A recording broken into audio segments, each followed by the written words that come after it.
Say spillover, what are you saying?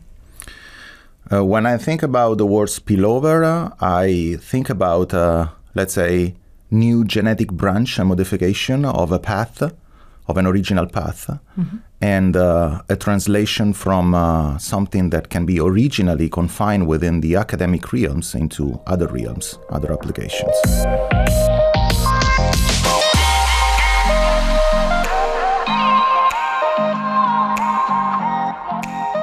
Welcome zu einer neuen Folge Spillover. Ich bin Susanne Weckauf und keine Sorge, es wird keine Londoner Folge, wir sind nach wie vor in Heidelberg, doch heute wird es anders. Mein heutiger Gast, Professor Lorenzo Masia vom ARIES Lab der Universität Heidelberg, ist in seiner Fachterminologie im Englischen zu Hause und darum wird diese Folge auch auf Englisch sein. Lorenzo gibt uns Einblicke in die Arbeit in seinem Labor, in dem es um Biorobotics und Medical Technology geht. Glaubt mir, es klingt nach Zukunft und das ist es auch. Des Weiteren sprechen wir über den GamesHub, Spillover-Effekte, vor allen Dingen in den Gaming-Bereich und was er als Mentor angehenden WissenschaftlerInnen mit auf den Weg gibt. Viel Spaß beim Zuhören.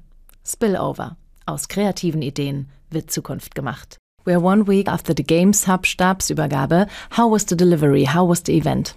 Oh, the event was very, very nice. I discovered actually a new kind of environment, a new community here in Baden-Württemberg. I was really surprised.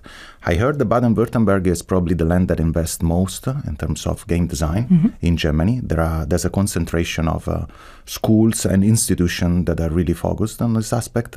And I know also a person that moved from other part of Germany to Baden-Württemberg and from Europe to Baden-Württemberg because the funding system here for game design is extremely high and highly competitive, I would say, but generous.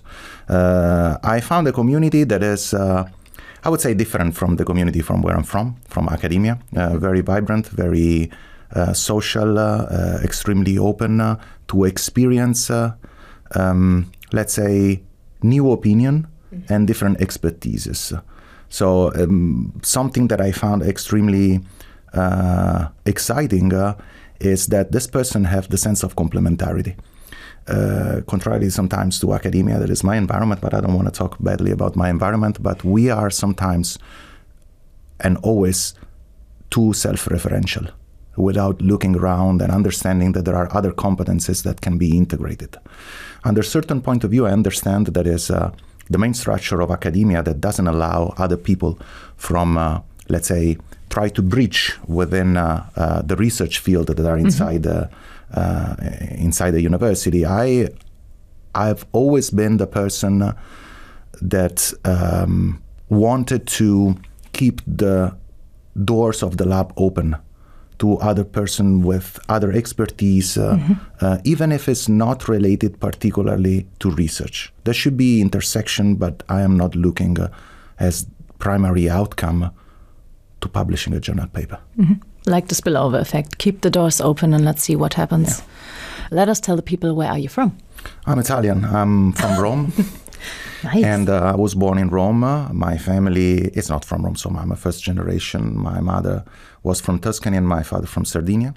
But I grew up in Rome. I studied in Rome. And then for my PhD, I just wanted to experience something different. I live and I spend 2 years at the Massachusetts Institute of Technology in the US, in Boston.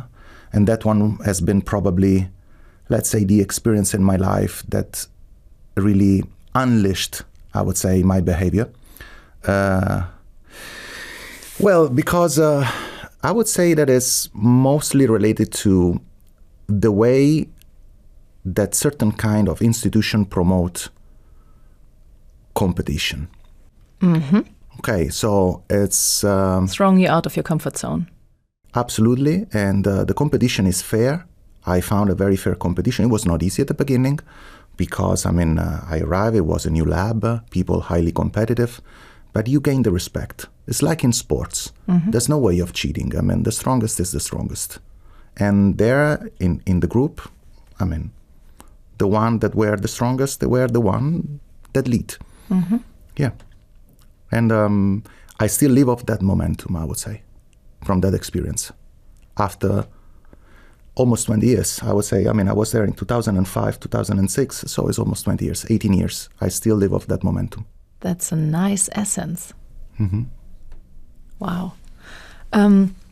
I would love to talk about that, but I want to tell the people you're a professor for physics, especially biorobotics and medical technology at the University in Heidelberg.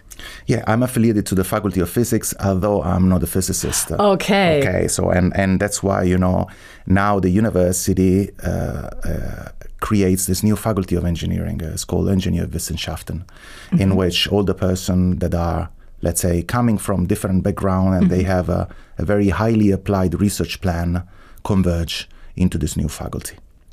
And how did you get this professorship? Oh, well, basically you look around, there are openings, and of course you apply. If you are selected, you go to the university, you're selected for the last batch of, let's say, candidates, and then you present your ideas, how you intersect with the other person, how you would tailor your research strategic plan respect to the university, and at the end I got the position. Was Heidelberg your first choice? Well, for sure, it's a highly competitive university in an extremely competitive country, and I like this.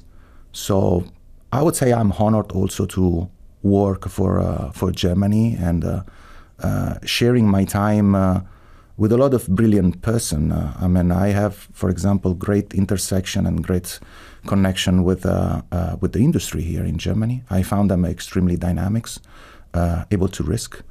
And of course, I have also several colleagues with whom I share ideas. I just came from a lunch with two colleagues sharing, quite cutting-edge ideas, let's see, crazy ideas.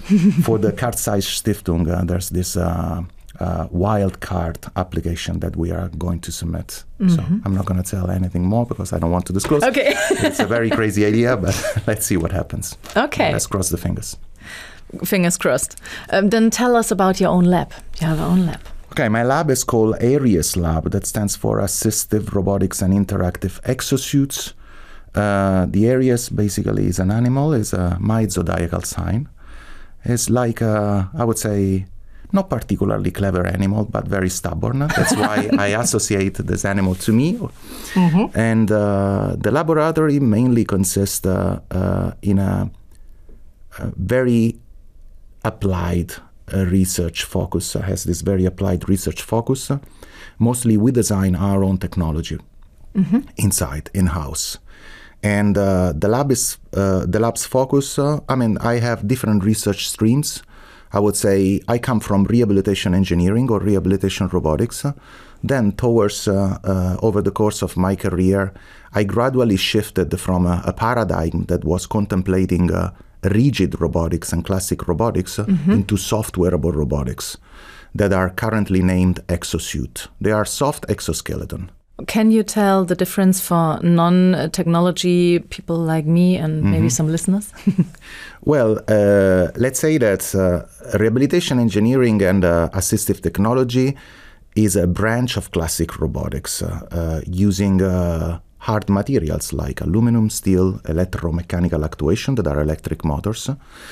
Over the course of the year, people realized that this kind of approach was covering only part of rehabilitation engineering, while there were other realms, for example, like ergonomics and wearability, that were not contemplated or were not optimized, I would say.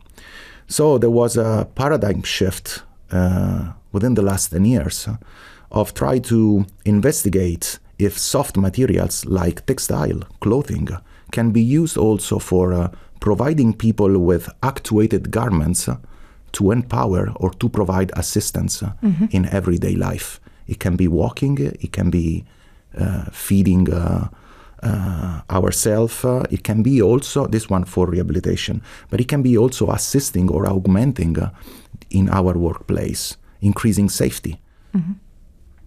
And you have three kinds of robotics. You have the exosuits, the wrist robot, and the hand. I would just divide in two realms: rigid robotics and soft robotics. Okay. At the beginning, when I was still a PhD student and a researcher, I was mostly in rigid robotics. So my first experience was try to build something to restore motor function in hand for people affected by stroke. That one was the specific project that I ran at MIT. And basically I designed this kind of technologies right now quite used in the US. It's commercialized by a company. There was a spin-off from MIT at the time. The company was the Interactive Motion Technology now. It's called Bionic Lab. Has been acquired by a big holding in Canada. Then once I came back to Italy from the United States, I was working at the Italian Institute of Technology. As a mechanical engineer, I wanted to design my own technology, and I tested myself in designing system for wrist rehabilitation. It's now a spin-off deployed in several clinics. Then gradually I wanted to challenge myself, because after Italy I went to Singapore. I started my academic career as an assistant professor at the Nanyang Technological University of Singapore. And from there, with a group of students, we wanted to challenge ourselves in the soft robotics. And so far we are doing, let's say, decently well. And your soft robotics is like the exosuits. The exosuit are basically garment that you can wear. Imagine to wear a jacket. And inside this jacket, there are several sensors that detects your motion. And you have cables, usually artificial tendon that can be done by wire or nylon, that are pulled by electromechanical motors, by electric motors, that are controlled by your motion. So basically, it's an amplification of motion. Without to be connected with the brain? No, without. Okay. Yeah, without. I mean, you can use different things. You can use biosignal, like the electricity that is fired by the muscles, that is known as electromyography. But you have to place electrodes, of course, on the skin. Or you can use detection of motion by accelerometers, inertial measurement units, and then amplify this motion by, for example, compensating gravity. So this sensors basically detects your motion, understands your configuration, the configuration of your arm or your legs in a three-dimensional space, and then the electric motors pull this cable in order to provide assistance in parallel to your biomechanics, in parallel to your motion. Wow. So you are summing up, basically, the external force of the exosuit to the internal force generated by your muscle. That's great. And I know a bit how the muscles and the brain works together and functions together, and I think it has to be really complicated and a lot of work to do such things. Well, I have let's say a background in neurophysiology and biomechanics. I teach biomechanics, of course. If you want to work in this kind of field, you have to know. Although it's not my field. And I'm not going to talk about brain-machine interface because this is not my field of competence. I'm more the person that envisioned this kind of technology for everyday use. People can speak a lot about rehabilitation. I would say that rehabilitation is just one part of my research, but I mostly see this kind of things for wellness, for example. A bit like the electric bicycle, if we want to make a comparison. The electric bicycle, what it was actually a bicycle actuated that was supporting people pedaling eventually because they were weak or they needed assistance. But now what is an electric bicycle is something that, I mean, in the real extreme application, is something that can increase and augment your capacity of climb and then going downhill. Okay, so I envision exosuits in this kind of way. I imagine someone wearing an exosuit for walking that then can walk more or can run more or can climb higher. You see it like a wellness product, but it's more a medical product, isn't it? Or it can be both. I mean, if we go in the range of medical product, of course, the certifications are tighter. Yeah. Okay. So, I mean, you have to demonstrate that the system really provides benefits and recovery effects. In wellness, we go into the domain of personal protective equipment gym and wellness. So the certifications are completely different, and the one that you require. Yeah. Yeah, I had guests before, and they chose the wellness way, when I can say it like that, because it's a bit easier because of the... There's also another realm right now that is quite under the spot, is all the part related to industrial protection. There are several companies also, companies from Germany here. Otto Bock is one of the example, or a company like SuitX, Comau, that basically designed this exoskeleton that are passive, are not actuated, so are basically spring-loaded to remove gravity. For people, for example, in logistics that needs to lift several weights, I don't know how many times a day, and we're not talking about huge weights, but still, if you lift a box of 10 kilograms for I don't know how many times during your day, it can be consuming. It can incur over the course of the year in what is called low back pain. So basically, let's say biomechanical damage. And the insurance then at the end, they needs to pay, of course, the worker because he's damaged maybe. Yeah, absolutely. Yeah. So this is the realm in personal protective equipment that this kind of science wants to, at one point, meet. Is it on the market? Can people buy it? Yeah, you can. Absolutely. So they're not so cheap, to be honest, I think. And I hope, we're talking about a few thousands of euro. You can buy this kind of things.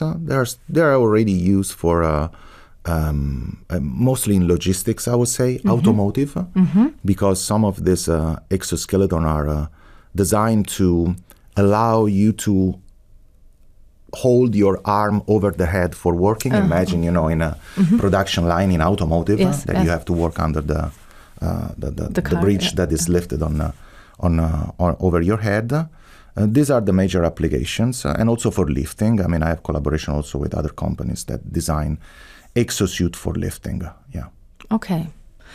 Before we go further, since when does your lab exist? I joined Heidelberg University in April 2019. It's not even 3 years. And over these 3 years, I managed as best as I could to hire a competitive person. My environment is quite diverse. I have a gender balance of 50%. And I never forced it. I think that, brilliant person are everywhere, of whatever gender and races. You just have to find and you just have to attract them and talk to them in the right way. And how is the diversity in areas where they come from? Well, different countries, United States, China, Italians, Germans, of course. And right now are coming also people from India. Yeah. And their professions? Are they all... They're all PhD students or postdocs, or master students that they want to do the thesis with me. The one that are hired, of course, are PhD students and researchers, basically postdoctoral researchers. From what kind of areas or professions? I would say mostly the background is engineering. Yeah, definitely engineering, because we do a lot of engineering. What kind of engineering? Mechanical engineering, electrical engineering, computer engineering, biomedical engineering. Yeah. How big? Sorry. No worry. How big is your team? It's about 10 people plus, oscillating, depends, Sometimes people are, they found a job. When they arrive at one moment at the end of their PhD, of course, the PhD must be completed, the path, so they have the title. But postdocs usually stay with me maximum 4 years. And if they find something better before 4 years, I am the first saying, yeah, you have to go. So my, let's say, final goal is not the one of keeping people close to me such that they can work and I don't. But I believe that the greatest mission is just train them, ascending them at the higher level. And so far, I've been quite successful. Wonderful. And how is ARIES part of the university? Are you master students from the University of Heidelberg, or? Most of them are from the University of Heidelberg, but I have a lot of international students that wants to come. I managed to design my own website that is quite, shiny. I saw it. and with a lot of videos, so people can download everything from there, publications, read what I do, and if they are interested, open doors. Of course, we need to understand what kind of background they have, because they always works in teams. This is what I want. No one is just sitting aside and then try to perform a task without succeeding. No. It's very synergistic, I would say. And how are you integrated in the I say study life of the University of Heidelberg? Do you give lectures also? Yeah. When I arrived, basically 2 professors left. So I was overloaded with 7 classes. But wow. I managed to make all of them. And so far I teach 7 classes. I completely reorganize a specialization in the Master of Computer Science that is called Biomechanics and Biorobotics. Wow. And the 7 classes that are taught are, I would say, classic teaching, so robotics, control system design, biomechanics, haptics, and human-robot interaction. And then I have other 3 classes that are practical classes, that are computer games, computer practical, and there's another class that is robotics too. Wow, your day is longer than 24 hours, I think. No, I don't think so. I always find the time to go play tennis or riding my motorbike.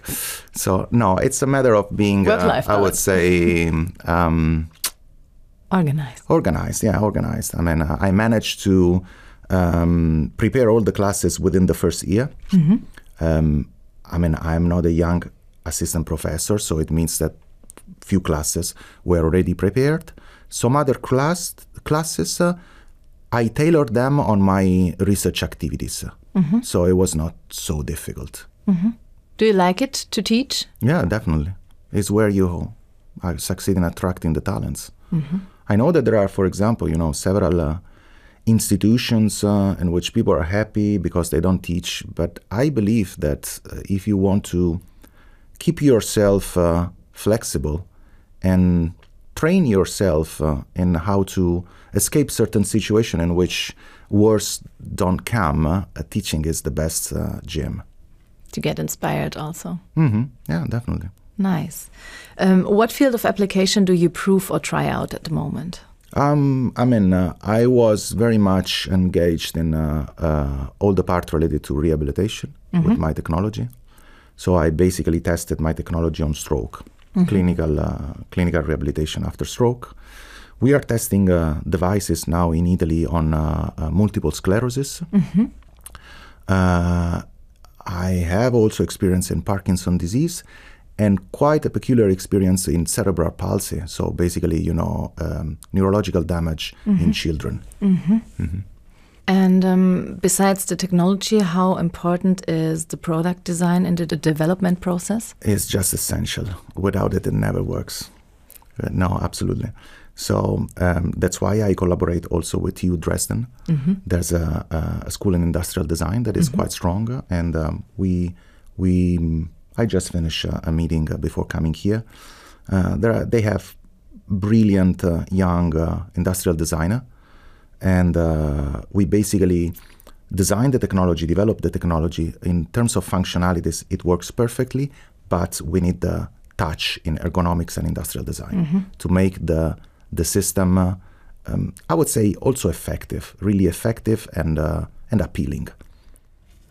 And what other kind of development do you think is possible in the future? That's a huge question. So hard to reply. I would say that I am very much, a mechanical engineer by training. But there are right now all the parts related in biomaterial, biocompatibility that are coming up.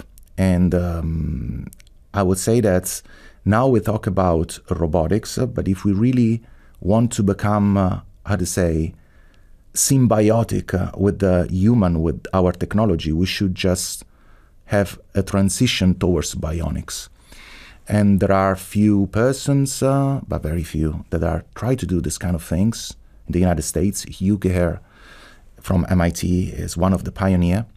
So really going, I don't want to say with a more invasive technology, but there's still this gap between robotics, wearable, soft, rigid, whatever it is, and the human biomechanics that we still don't understand.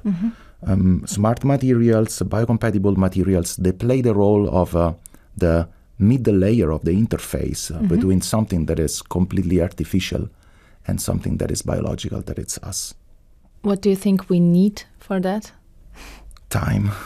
That's the main, there are time and interdisciplinarity, I would say. And sometimes interdisciplinarity is very difficult. I would say that, in the GamesHub, I found this kind of attitude. So a sort of being completely open towards multidisciplinarity, experiencing also and testing if new science or before science that were thought to be parallel without never focusing into a focal point can be, let's say, used to fill some gaps that we all have. I have gaps in my technology. And definitely the people in game design can fill this gap. And you're filling it kind of right now, because speaking of the GamesHub, you have a bigger team and it's more experts from different areas. Yeah, for sure. It's not that we are coming from a field that ignore completely how to design a game. So that's something that, this substrate of compatibility should exist. We know how to design a game, but the game that we design are usually games that are that they have one prime purpose, the one of extracting data and understanding if our technology is effective. I'll give you a practical example. If I use an exosuit on a treadmill to understand if the walking is really assisted, I usually provide a virtual environment of a forest. Okay, so this forest probably has not even a bird. The path is like straight and probably gray. It looks like more a road. Like the Game Boy games. Well, Game Boy, basically, they were super pioneers, the one that they designed the Game Boy even worse. Oh, okay. So the idea is just merging other expertise in order to have something that can embrace multiple realms. Okay. So, and at the end, what is the purpose? Is creating something more complex. However, yet this, let's say, entire product should be something modular. There should be the virtual reality that can work by itself, as well as the exosuit that can work by itself. And then if they put together, you reach between the let's say, the fusion between these two core technologies. Is that obtaining something completely new? That's kind of closing the gap you speak before. It's exactly what I was speaking before. Yeah. So maybe we didn't realize that it's very important not only to see some trees in the forest, but maybe smell them or hear the forest, to have the whole forest close up. But this is, in fact, the path that we are trying to take, because this GamesHub came from an idea, from a brainstorm with Delta Sound, that is a young startup. I know, Anna Monte and Daniel DeBoy, they were my guests. Okay. So that's quite bright minds. And the idea was interfacing this very simple virtual reality that we had with 3D stereo sound for giving let's say, a more immersive experience. Okay.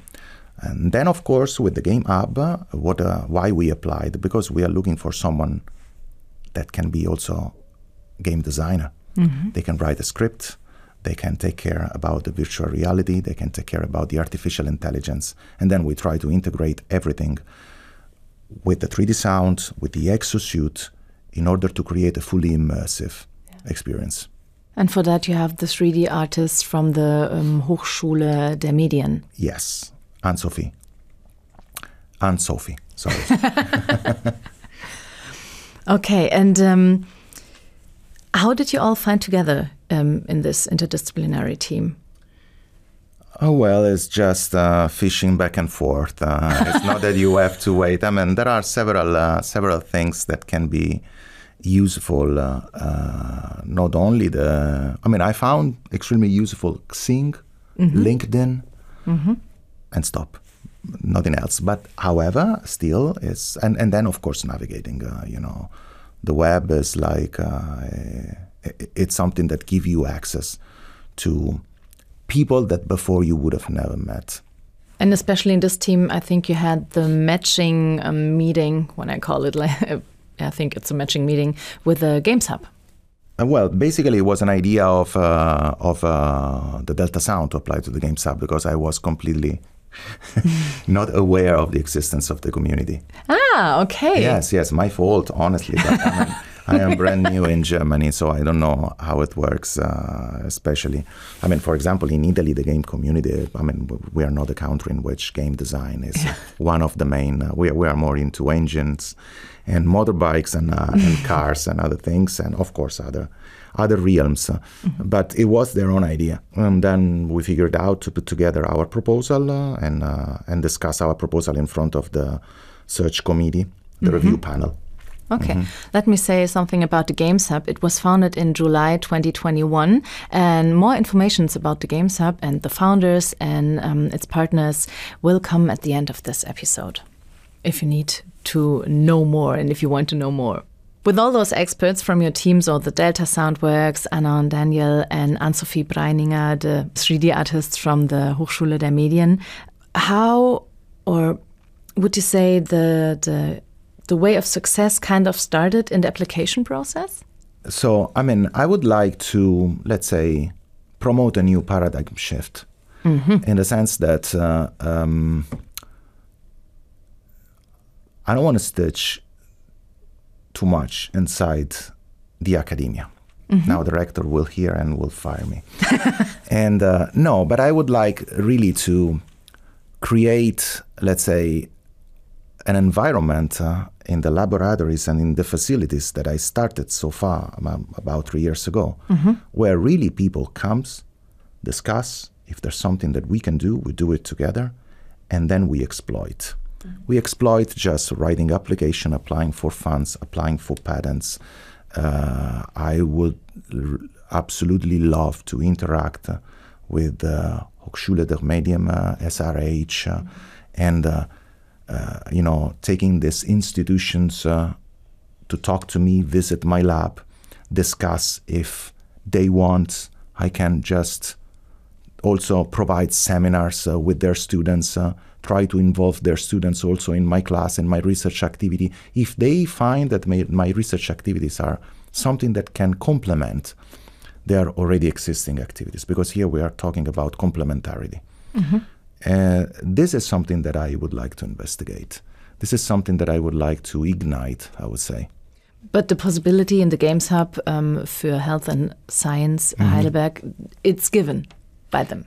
It's absolutely given. Now we need to build up more. We need, of course, to apply for funds. I would mm-hmm. like, basically, because, it's fine opening the door of the lab, but mm-hmm. I would like to pay people. Mm-hmm. Because here we are talking about professionals. We are not talking about children that they have to go to the park and play. Mm-hmm. So here we are talking about people that they should be initiated to the working environment, because my laboratory is absolutely a working environment, and these people must be paid.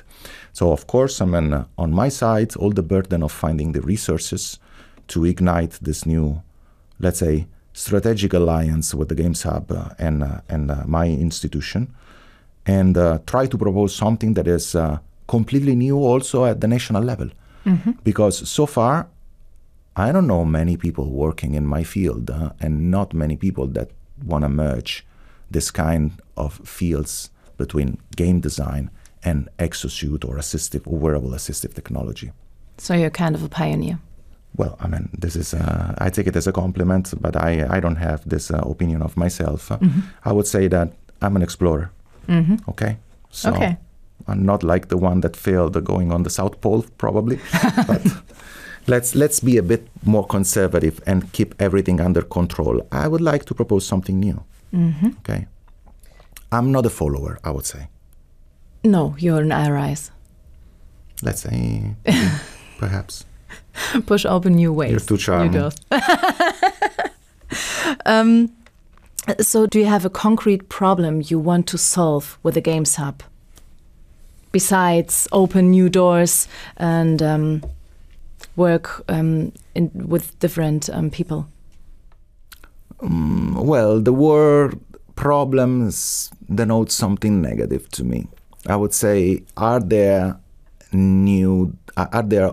doors that I want to open? I would say yes. Implementing something new. Yeah, absolutely. So I'm interested, for example, in all the part related to gaming. That, in my opinion, is one of the field in which the competence in artificial intelligence, virtual reality, graphic engine, dynamic engine, whatever you want, are most concentrated.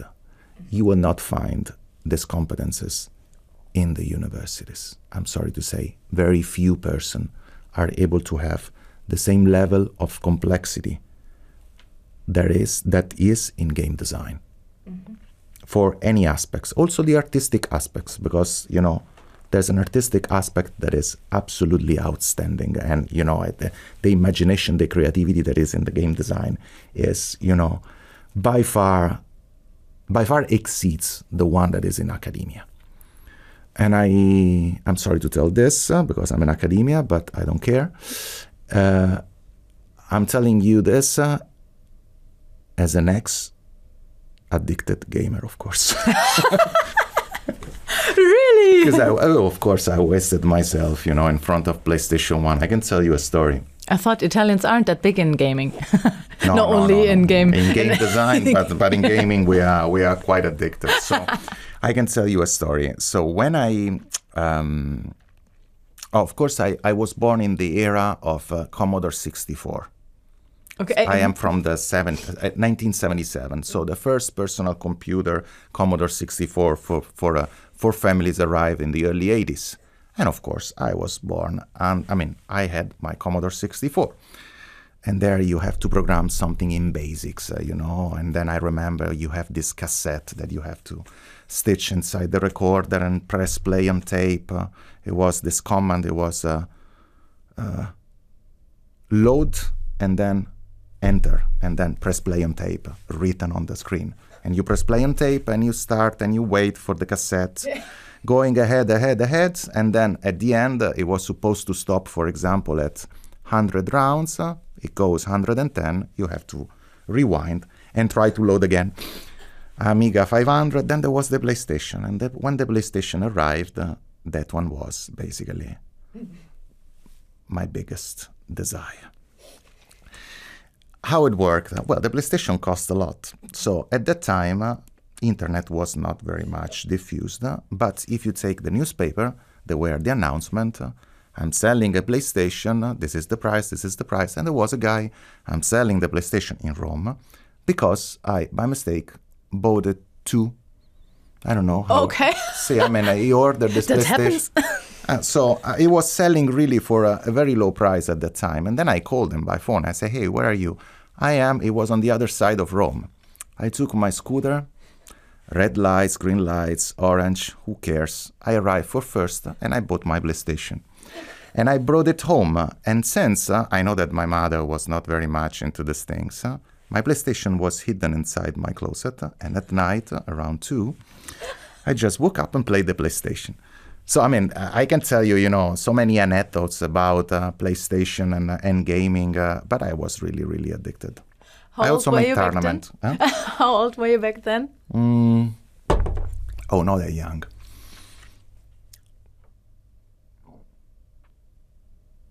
18, 19? I have no idea when the PlayStation came out in Germany. In the 90s. I was younger than 19 then, but yeah. Wow. Is that where the passion started? Well, there's always been this passion for gaming, I mean, since the Commodore 64. Absolutely. Okay. So, I mean, it's something, it's part of my life. It's not something, you know. And I've always seen as something absolutely healthy, social. If you abuse, of course, it can be detrimental. But tell me something that if you abuse of this, something is not detrimental for you. Everything. Also water. Yeah, true. Do you play today? Or only in your profession? No, today a bit. No, today almost nothing. I mean, I say that I was an addicted gamer, but until I'm not kidding. Until 3 years ago, probably. Yeah, with my PlayStation 4. I think a lot of people are.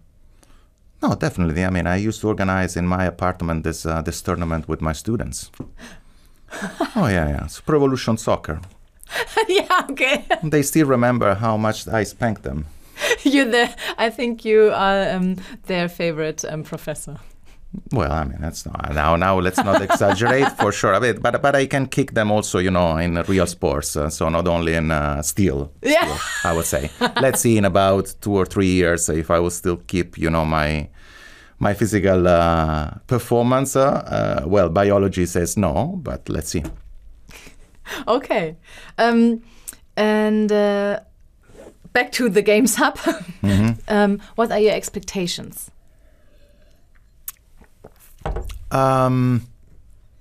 Startup. Mm-hmm. Yeah, definitely. A new one? Yeah. Interdisciplinary startup. An interdisciplinary startup that's, you know, usually, I mean, I've seen many startups that flourish. Usually a startup rotates around a patent that is licensed, mm-hmm. Okay, a proprietary technology. I believe in my lab there are several aspects that can be really, really exploited. We have a range of exosuit that is quite wide. We cover both upper limb and lower limb. If we manage to get the right team and design something fancy, mm-hmm. I'm pretty sure that there's space also for investment. And then at that point, I would have done my mission because I create basically, you know, working places for people that work with me or people coming from outside. This is, you know, the real translational experience that the university and academia should have. Mm-hmm. It's for me kind of the best explanation for the spillover. Yeah, it's the final goal, I believe. Yeah, it's the final goal. Something fancy? Something fancy? Yeah, to invent something fancy? Well, I want that, for example, I don't know, a person wake up in the morning, have a shower, and then I say, okay, I take my exosuit and instead of my bicycle, and I run to my office. Uh-huh. And I can work also with my exosuit, or I can play game, maybe online. He can record what I'm doing. Mm-hmm. He can basically tell me if I'm improving or not. He can challenge me, and it can adapt. And from here, the topic of the artificial intelligence. In let's say, in a world in which right now coding and artificial intelligence is probably the main topic, because I am artificial deficient, or in the sense that these people actually put you on the table that with artificial intelligence or machine learning, they can do everything. In my science is an upper layer. It's not the working principle. So this means that the system that I design, they work with classic controls or codes that are tailored depending on the system. Mm-hmm. And the artificial intelligence should be the intelligence on top mm-hmm. that modulates and shape the control that is at the lower level, depending on how the system interacts with the person. Right now, when you wear a system and you want to change how the system behaves, you have to change the code. You have to tune mm-hmm. the controller. The artificial intelligence on top should be something that gives an adaptability mm-hmm. to the system itself. Mm-hmm. It can increase the assistance, decrease the assistance. It can, for example, if we have, let me say something, a bit sci-fi. Let's suppose that I have materials that are able to change their structure and they're worn. They can change the structure depending if you want a closer fit, a tighter fit, or let's say a better ergonomics, or I don't know, if you want to run and not walking, you want an exosuit that basically really perform in such a way to be well fitted. I mean, we don't actually wear very large pants or trousers when we run, no? We have this elastic Tight pants. one, Well, yeah. you can imagine that the exosuit would be able to change the shape, to improve the ergonomics, to set up itself depending on the mode in which you switch. Yeah. Okay, you have to run because, I don't know, You want to get the train. or mountain lion is running after you. Your heart rate will increase, your adrenaline will actually pump into your bloodstream. The exosuit will understand and will put maximum boost. It's so fascinating. I could listen to you the whole day. It's like, oh no, I have to ask questions. No, it's very interesting, and I really like the way of thinking. Well, it should be a bit more, I would say, on the fun side, rather than this, we are gonna find the cure of cancer. It's very important. I lost my mother for cancer, whatever it is, but I'm not this kind of person.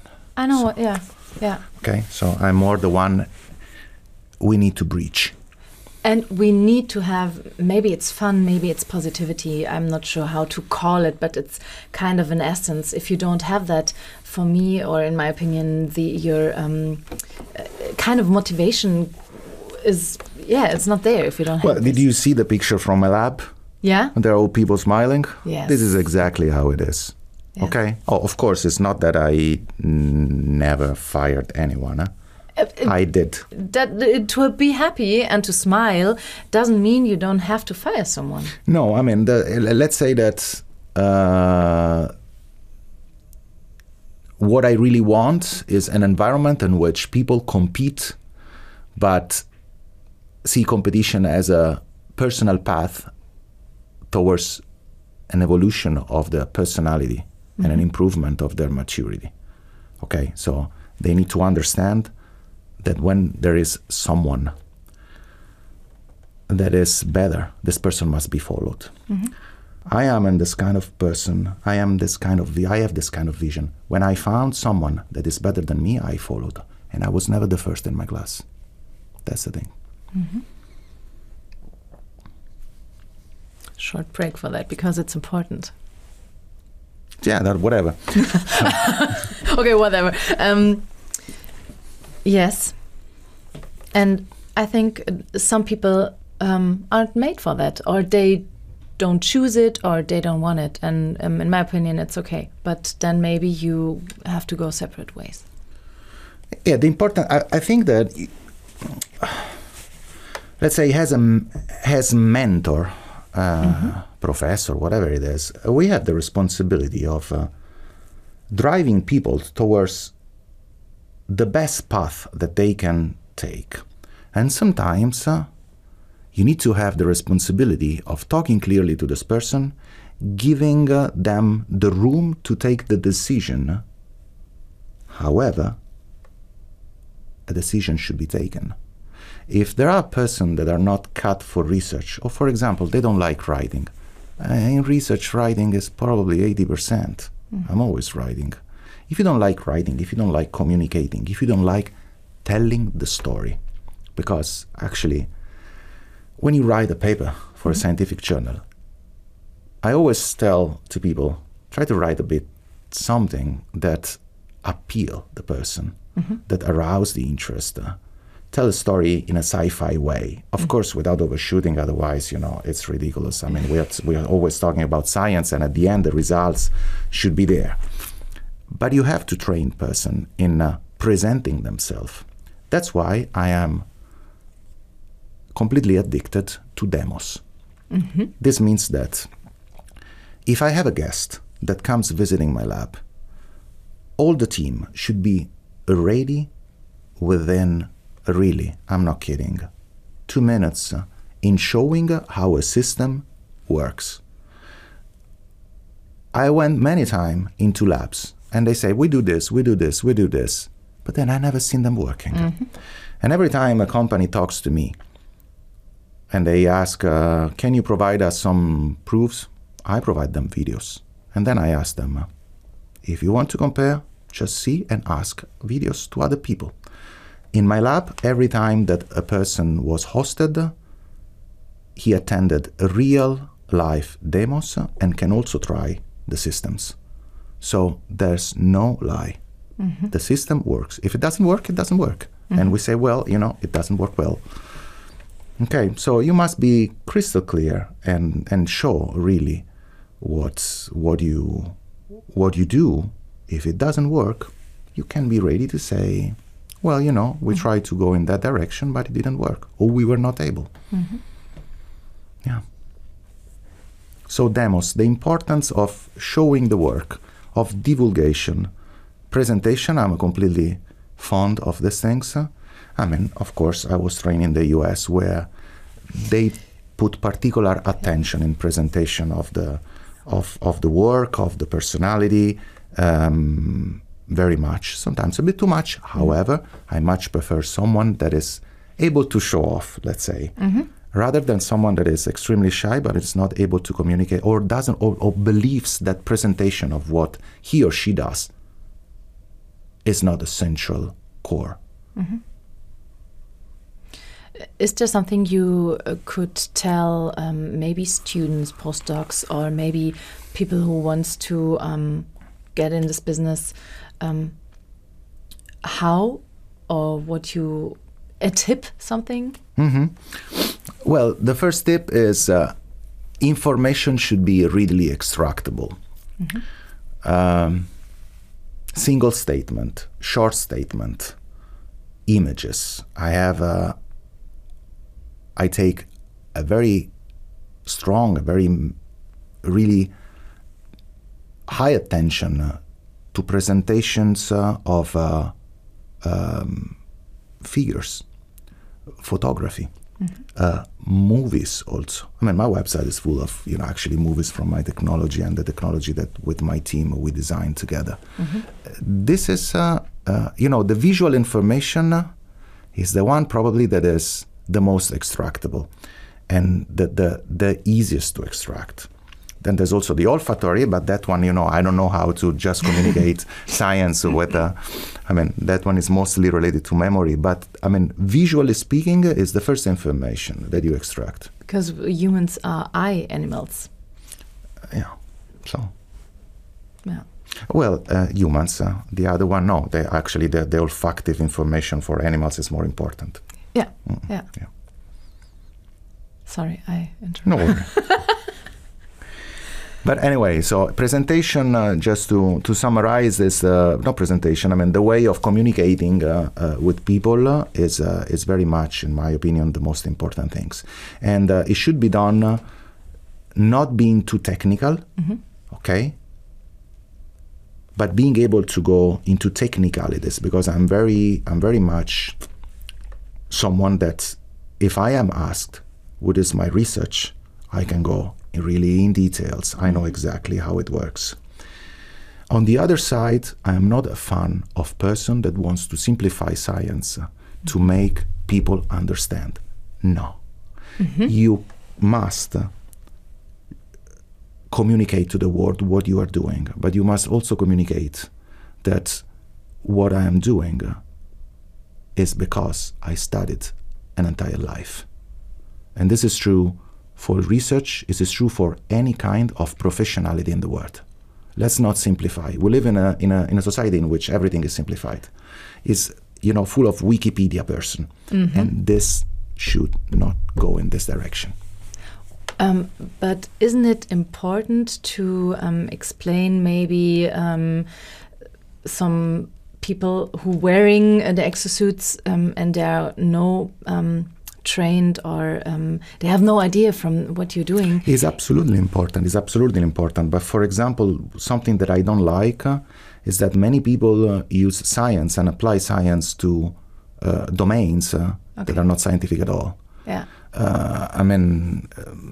Advertising yourself doesn't mean simplifying what you do for spreading out to the majority or as much as possible in all the direction and just having more lights on you.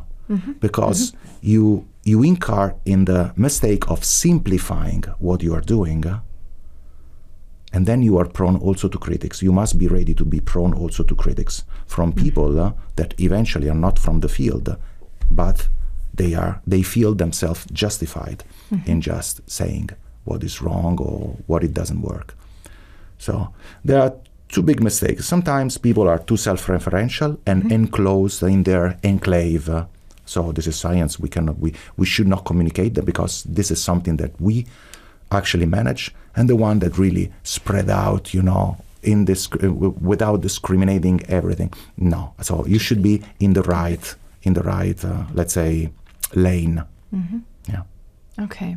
Some short questions. Research or practical experience? I would say these are two different stages of life. Which between the two should be done first, I'm not sure. It depends mostly on the person. However, for a person like me that comes from mechanical engineering, I believe that practicality, manual skills, experience on the field is something that is paramount. For my, let's say, research. For other research, people that works in computational mechanics and other things, no. But you need to have an extremely applied mind to understand how to predict what will happen physically to take the right path in science. Sometimes science, there are several domains that are really, they never touch the practical life. I totally respect them. It's just not my call. Science or economy? Economy itself is a science. If you want to predict, for example, the market that unfortunately drive our everyday life, you need to be a scientist, I would say. Well, probably the dualism is money or not money, because the economy. So, who works, for example, in econometry is by far someone that probably is inserted in also certain kind of responsibility that are different from science. Science, we have the freedom of taking the path that we want. We can be more or less successful, but if we fail, it's on our shoulder. And you're kind of in between? Me? Or on both? I'm a scientist. Full stop. And how do you earn money with the exosuits, for example? Well, I'm not earning money with the exosuit. I'm an academic professor, and what I do, I train people. Then if they want to go into industry, they can go. I think I gave the person in my labs always notions and practical capacities that they were able, and some of them they did, they were able to go and work for corporates, for industries, just in research and development or production, absolutely. Why is it nothing for you, or why is it not your way? No, it is my way, to be honest, because I am quite skilled, for example, in mechanical design, assembly. I have this capacity. I still design with my team, propose solutions. I would say that, big part of the solutions also that are in my lab comes from me. I'm not the one that just says, hey, you have to do an exosuit. No. I have, a lot of experience. Why not me? To be honest, if a company comes to me and says, we need you in research and development or for design of certain aspects of our products, I will jump. Absolutely. So I'm not sure academia will be the place where I will die, you know. But you would still say you're a scientist? I would say I'm an inventor more than a scientist because I have demonstrated that I was able to create the instruments by my own. Yeah, and this is exactly the philosophy that we have in the lab. We design our own proprietary technology, we design our own code, and we test. So this conception, design, and development, I would say. All under one roof. Yeah. If we could have a look in a crystal ball, what are your dreams and your goals, or what do you want to achieve in the future? Or you go with the flow?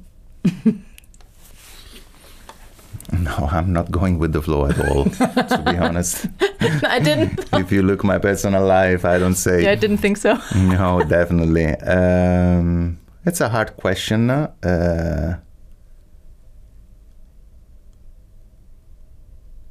I would like to have my own company, I would say. Yes. I would like to exploit what I have done so far in research and having a group of team that look forward to jump into the working place in the morning, spending time together, and then going outside for dinner. This is exactly actually what is happening in my lab, because I hang out with students. They invite me for dinner. They know that sometimes, I arrive quite early in the morning, and usually I go home quite late. But this is the price that the leader has to pay, because you have to arrive for first and going for last. So I would like to have my team having my own company, try to spin off, an entire lab, and also, at one point, why not challenging myself on a different ground that is not academia. So far, I have demonstrated to be decently successful, I would say. I was, I arrived here in Heidelberg, I was early 40. So far, so good. But I want more. I'm always unsatisfied. Like my partner always used to say, you're never happy. I say, well, it's the price that you have to pay with the ambition. It's not easy living with someone that's never happy or always unsatisfied. However, at least you don't live with someone that sits. It's your intrinsic motivation. Did the pandemic situation have any effect on your work, or? Zero. Okay. Zero. I just wrote an email to the university. I'm gonna come. If you don't want me at the university, just send the polizei. No, me and my team were able to stay in the lab for all the pandemic. We self-test each other. We have a chat if there's someone with symptoms, stay home, check yourself. And it worked perfectly. Yeah. So we were not stopped. And we published extensively. We reached quite good results. The lab expands. Yeah, absolutely. It was the pity, that I was not able to do classes in person with the students, but this is more for the students, and because, it's important during the university just coming into class, interacting with the professor. I'm quite an interactive person. I'm not the professors that just, talk and doesn't want a question. And then, it's important also because it creates the stamina of a person. It's not good being on the sofa and just watching the recorded class. You have to wake up in the morning early. When I was at the university, I was also queuing a lot because the first 2 years was in principle, a real natural selection. I was the first entering the class, and just taking the first spot in front of the professor for me and my mates, and then interacting, of course, and then having all the part of the social life that is, in my opinion, I have And I believe that is one of the best part of the university studies of a person's life. Mm-hmm. Yeah, I have fantastic memories. It was hard. For sure. But it's okay. I mean. I'm sure we could talk more and more, but is there something I didn't ask or you want to say? Maybe at the end you could sum up, where do you see the spillover effect of your work? But for me, the most important aspect of the spillover effect is creating multiple chances for the person that will interact with me. This means that if scientifically speaking, I have the vision that the GamesHub for sure will provide complementarities, ideas, new pathways for the intuition from me or from my team. The most important aspects is that at the end of the path, the person that have worked with me will be able to have in front of them a range of possibilities that will be offered not only by academia, but also from other domains. I never found myself in the situation of telling someone, sorry, I cannot renew your contract because I'm running out of money.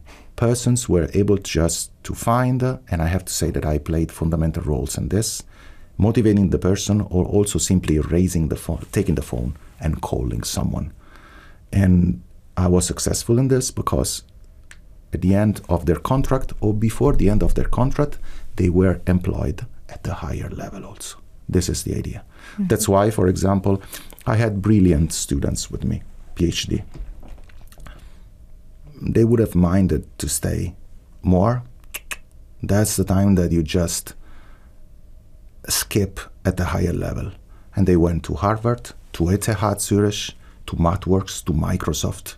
So this is for me, something that really, that I like showing off. So this is the real target. Yeah. Mm-hmm. So this is for me the spillover. Then scientifically speaking, I have no doubts that we will be successful. Mm-hmm. But it's more in the creation of the range of possibilities that people coming out from a lab will have. I have nothing to add. Thank you very much for being here. My pleasure, and thanks a lot for this opportunity. Ich hoffe, ihr habt einiges mitgenommen. Und wie bereits in der Aufnahme erwähnt, nochmal die Informationen für den GamesHub für Health und Life Science Heidelberg. Dieser wurde im Juli 2021 eröffnet.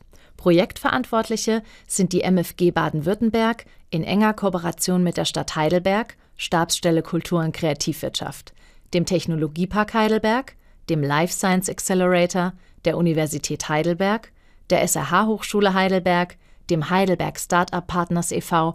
und der Hochschule der Medien Stuttgart. Das interdisziplinäre Kooperationsprojekt wird vom Ministerium für Wissenschaft, Forschung und Kunst Baden-Württemberg gefördert. Wenn ihr euch für die Arbeit von Lorenzo Masia interessiert, dann klickt euch einfach mal auf seine Seite. Infos dazu findet ihr in den Shownotes.